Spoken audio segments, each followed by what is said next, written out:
ஏ கேரளா சேட்டாயா அடக்கையா ரொம்ப ஸ்பைசியா இருக்குமா இது? நல்லா இருக்கும், சூப்பரா இருக்கும். காரமா இருக்குமா? காரம் இல்ல, ஒண்ணே ஒன்று மட்டும் சாப்பிட மிளகாலாம் வேணாம், அந்த இதுவும் மட்டும் கொடுங்க.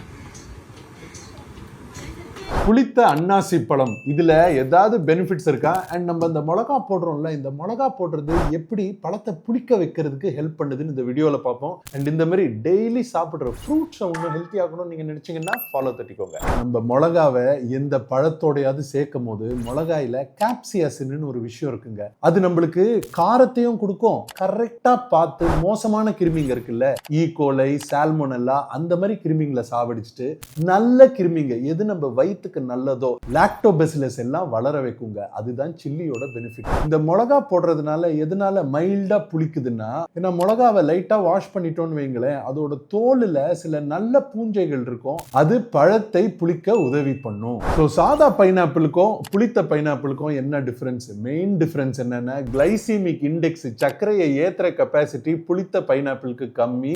அதை தவிர வயிறுல நல்ல பாக்டீரியாவை நிரப்பும். மூணாவது, சாதா பைனாப்பிள்ல இருக்க அந்த ஆன்டி இன்ஃப்ளமேட்டரி என்சைம்ஸ் இந்த புளித்த போன பைனாப்பிள்ல கூட அதே குவான்டிட்டியில இருக்கும். ஸோ நம்ம எப்பவுமே சாதா பழங்களை மட்டும் சாப்பிட்டுட்டு இருக்கிறதுக்கு ஒரு 20% நம்ம இந்த மாதிரி புளிக்க வச்ச பழத்தை சாப்பிட்டா நம்மளுக்கு நல்லது. நீங்க இது வரைக்கும் இந்த மாதிரி ஃபெர்மெண்டட் ஃப்ரூட்ஸ் ஏதாவது சாப்பிட்டு இருக்கீங்களா? என்ன சாப்பிட்டு இருக்கீங்கன்னு கீழே கமெண்ட்ஸ்ல போடுங்க.